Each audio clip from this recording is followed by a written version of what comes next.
Dear students, आज की class extension education and communication management की बीए थर्ड ईयर के लिए है। बच्चों, आज हम प्रसार शिक्षा एवं संचार प्रबंधन के विषय में कुछ बातें पढ़ेंगे। हम प्रारंभ करते हैं प्रसार शिक्षा एवं संचार प्रबंधन के अर्थ, उसका महत्व और उसकी आवश्यकता आखिर क्यों है, ये समझने से।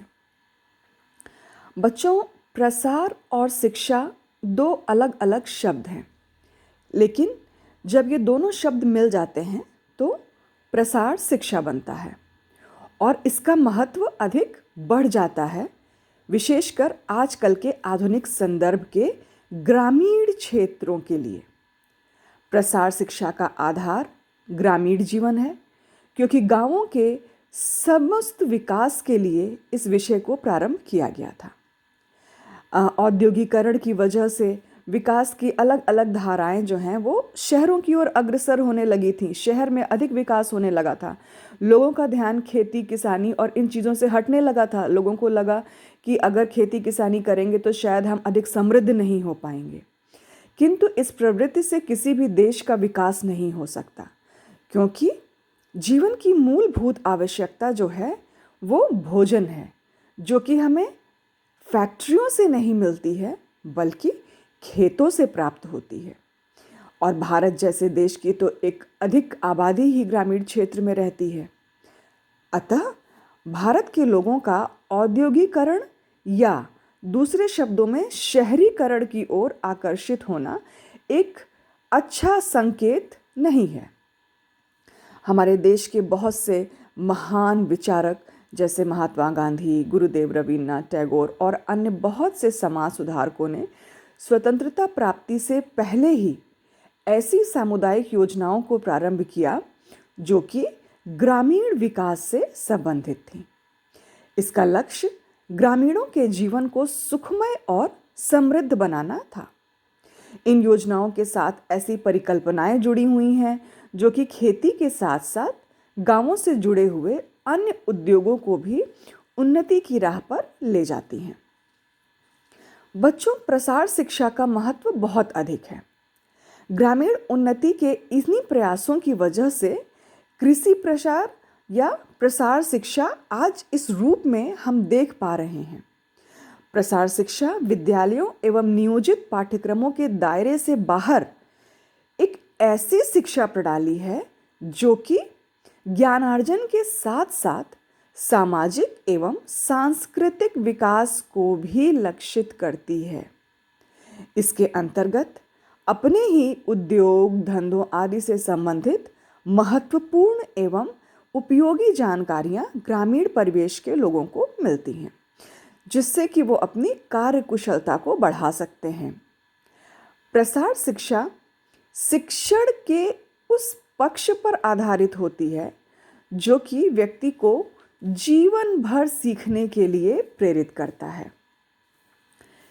ये परिवर्तन बहुत लंबा है और आप ये देखेंगे कि जिस समय किसी चीज़ का आविष्कार होता है, समय के साथ उसको पुराना कहा जाने लगता है और फिर उसका स्थान कोई नई चीज़ ले लेती है। आधुनिक तकनीकों के इस युग में शिक्षा की स्थिति भी लगभग यही है। कोई भी कार्य संपादन की जो तकनीक आज विकसित होती है, कल नई खोज के साथ वो पुरानी पड़ जाती है। ग्रामीण जीवन से जुड़े हुए उद्योग धंधे भी नई खोज और तकनीक पर निर्भर होते हैं। जो लोग अलग तरह के व्यवसायों में संलग्न होते हैं, उनके लिए बहुत ज़रूरी है कि वे स्वयं को नए तकनीकों, नई विधाओं, नए तरीकों से खुद को जोड़ सकें और ताकि वो प्रगति की दौड़ में पीछे न रह जाएं। प्रसार शिक्षा के माध्यम से ग्रामीणों को नई तकनीक, नई खोजें, नए उत्पादन, बेहतर कार्य संपादन की प्रणालियों और तरीकों के विषय में जानकारी दी जाती है। बच्चों, प्रसार शिक्षा की सबसे बड़ी विशेषता है कि इसकी प्राप्ति हेतु ग्रहणकर्ता को कहीं जाना नहीं होता। स्वयं प्रसार कार्यकर्ता ग्रामीणों के पास जाकर उन्हें नई जानकारियों से अवगत कराते हैं। उनकी कार्य संबंधी समस्याओं को दूर करने में उनकी मदद करते हैं। इस प्रकार हम कह सकते हैं कि प्रसार शिक्षा लगातार यानी कि सतत रूप से चलने वाली प्रक्रिया है और इसका कोई अंतिम बिंदु नहीं है। अपने ज्ञान स्तर, अपनी कार्य कुशलता, जीवन स्तर इसको बेहतर बनाने के लिए व्यक्ति को आजीवन विद्यार्थी बने रहना पड़ता है और यदि वो आजीवन विद्यार्थी बना रहेगा तभी वह परिवर्तन और विकास के आज के समय के साथ चल पाएगा।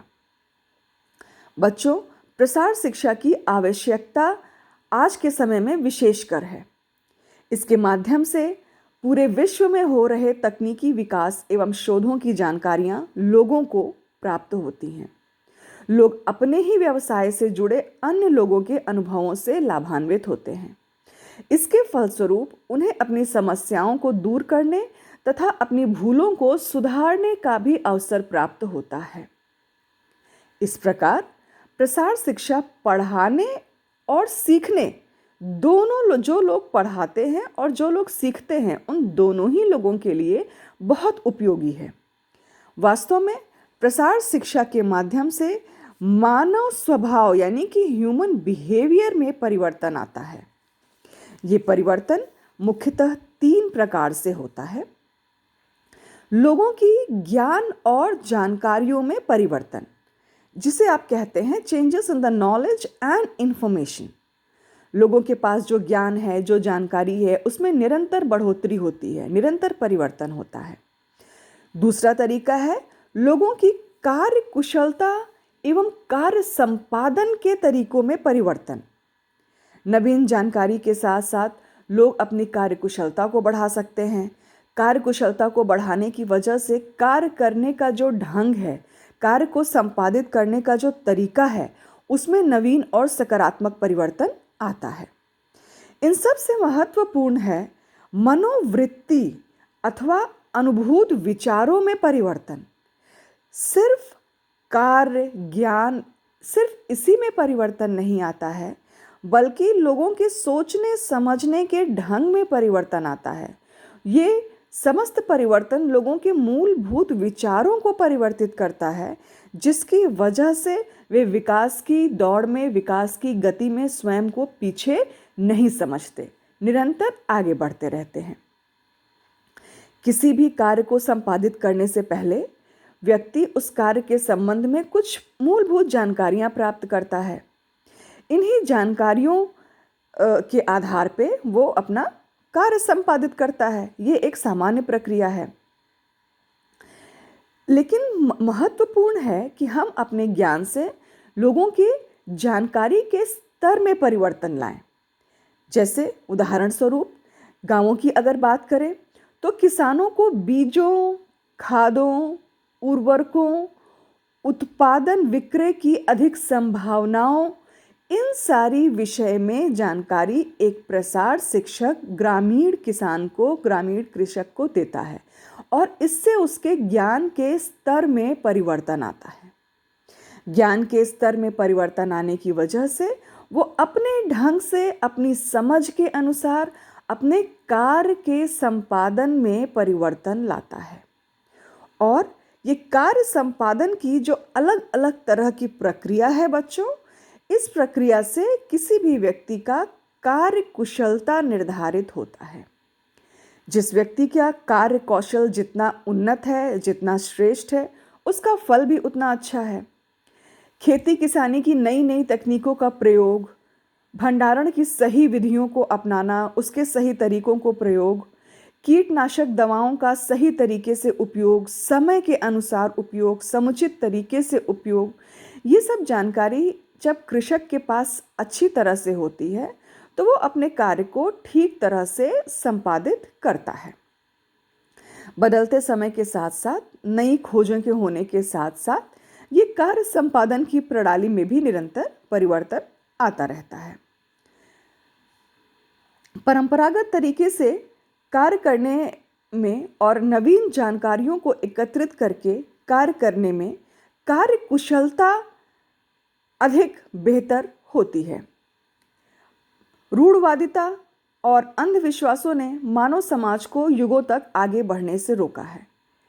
प्रसार शिक्षा एक बहुत महत्वपूर्ण तरीका है लोगों के भीतर की रूढ़वादिता और अंधविश्वास को दूर करने का, लोगों की मनोवृत्ति में परिवर्तन ला करके, उनके सोचने समझने के ढंग में परिवर्तन ला करके इस तरह की कुरीतियां समाज से दूर की जाती हैं।